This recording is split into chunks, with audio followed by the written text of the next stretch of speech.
Untuk saudaraku Muslim, izinkan saya bertanya. Mengapa dalam narasi Islam, bangsa Israel disebut orang asing di Yerusalem?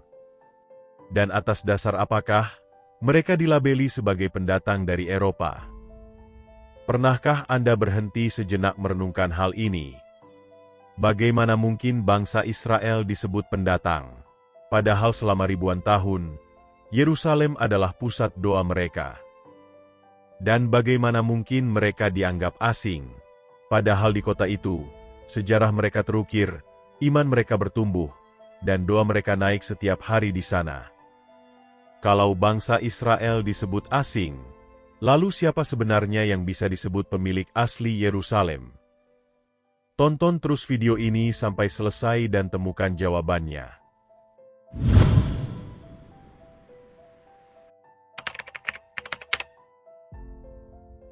Yerusalem bukanlah kota biasa. Yerusalem adalah denyut nadi iman, sejarah, dan identitas bangsa Yahudi. Namun, sejak abad ke-7 Masehi, segalanya berubah.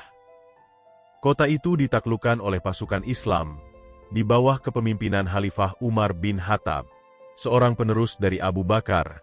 Dia adalah penerus Khalifah kedua dalam Islam. Peristiwa itu terjadi pada tahun 638 Masehi, ketika Bizantium, yang sebelumnya menguasai Yerusalem, akhirnya menyerah. Dan menariknya, penyerahan Yerusalem berlangsung relatif damai. Catatan sejarah bahkan menyebutkan bahwa Umar sendiri datang, menerima kunci kota dari Patriark Sopronius, dan memberikan jaminan perlindungan bagi penduduknya. Sejak saat itu, Yerusalem masuk dalam wilayah kekuasaan Islam. Namun, sejak saat itu pula narasi berubah. Orang Yahudi mulai dianggap bukan pemilik yang sah, melainkan tamu yang tidak diundang. Disinilah pertanyaan besar muncul, dan saya tujukan langsung kepada Anda, saudaraku Muslim. Benarkah bangsa Yahudi hanyalah tamu di Yerusalem? Apakah benar, mereka hanya pendatang tanpa memiliki akar di kota itu? Jika benar begitu, bagaimana cara Anda menjelaskan, selama ribuan tahun sejarah Israel, doa, dan iman mereka, yang selalu berpusat pada Yerusalem jauh sebelum Islam lahir?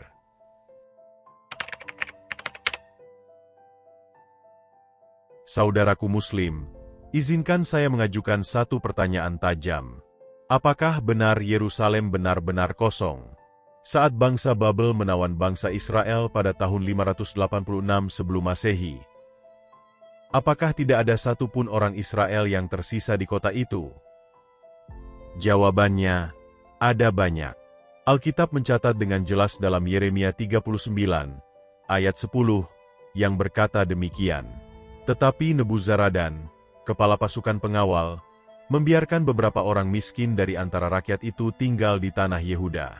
Kepada mereka diberikan kebun anggur dan ladang pada waktu itu juga. Perhatikan baik-baik. Orang miskin Israel tetap tinggal di Yerusalem. Mereka tetap mengolah kebun. Mereka tetap menjaga tanah nenek moyang mereka. Bahkan, Nabi Yeremia sendiri tidak ikut dibuang ke Babilonia. Jadi, Yeremia menjadi saksi sejarah hidup bahwa Yerusalem tidak pernah benar-benar kosong. Selain itu, kitab Yeremia 40 ayat 6 juga mencatat demikian.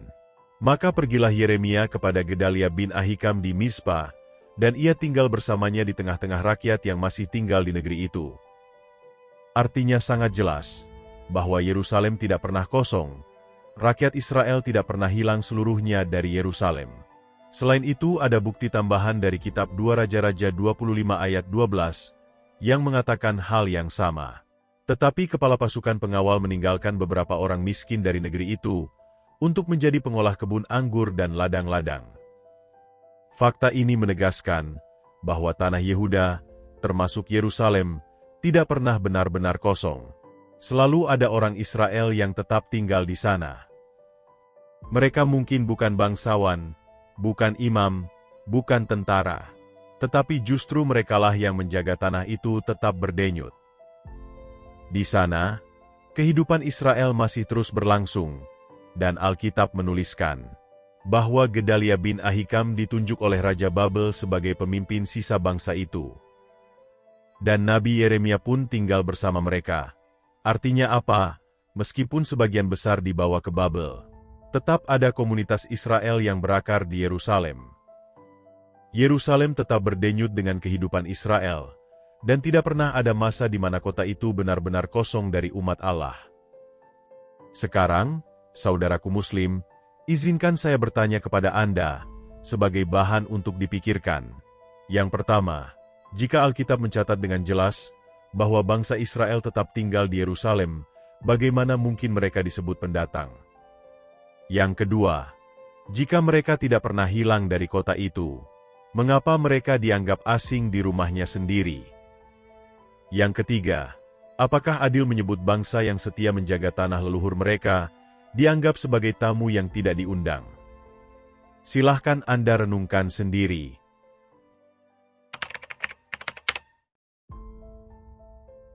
Setelah bangsa Persia mengalahkan Babel, bangsa Yahudi yang dibuang diizinkan kembali ke Yerusalem. Kitab Ezra dan Nehemia mencatat bagaimana mereka membangun kembali Bait Allah dan tembok Yerusalem.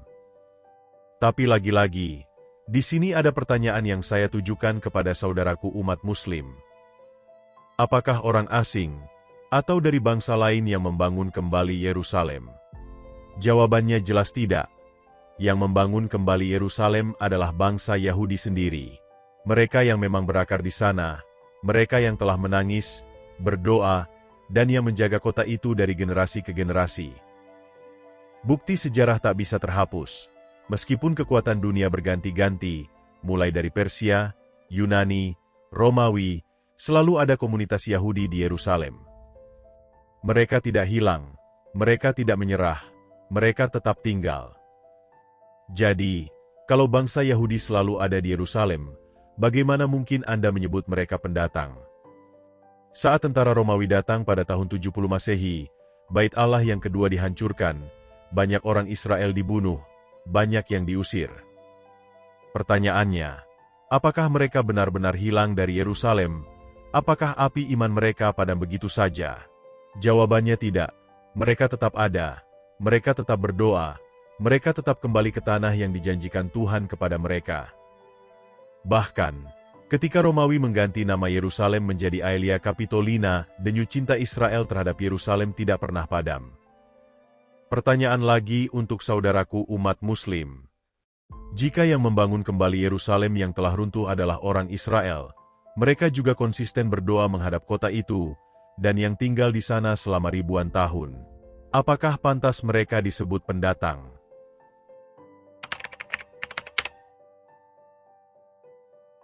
Pada tahun 638 Masehi, datanglah pasukan Islam menaklukkan Yerusalem, yang dipimpin oleh pasukan Khalifah Umar bin Khattab.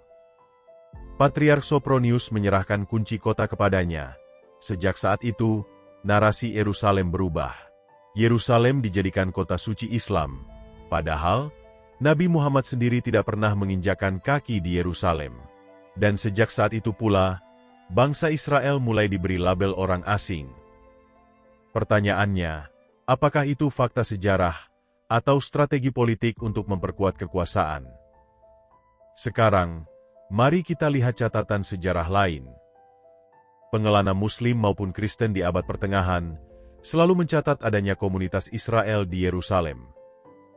Bahkan pada abad ke-19, dokumen resmi Kekaisaran Ottoman menyebutkan bahwa orang Israel sudah menjadi mayoritas penduduk Yerusalem, dan itu terjadi jauh sebelum berdirinya negara Israel modern. Pertanyaannya, apakah fakta-fakta ini bisa dihapus hanya dengan sebuah narasi?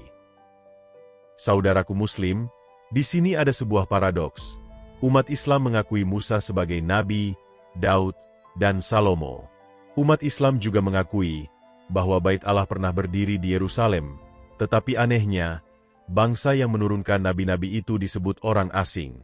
Apakah masuk akal Anda menghormati nabi-nabi Israel, tetapi di saat yang sama, Anda menolak bangsa Israel?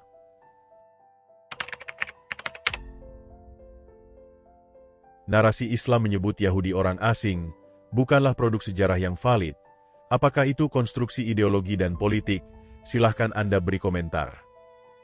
Namun yang jelas melabeli umat Israel sebagai pendatang adalah usaha untuk menyingkirkan hak-hak umat Yahudi. Namun fakta sejarah tetap akan berdiri, bahwa umat Yahudi tidak pernah meninggalkan Yerusalem. Bahkan pada masa pembuangan Babel, saat bangsa Romawi menghancurkan kota itu, mereka tetap ada, dan bahkan ketika Islam berkuasa, mereka tetap bertahan. Jadi, pertanyaannya kini kembali pada diri kita masing-masing. Apakah kita akan terus percaya pada narasi yang membalikan fakta, atau berani mengakui kebenaran sejarah, meski tidak nyaman? Silahkan tinggalkan pendapat Anda di kolom komentar.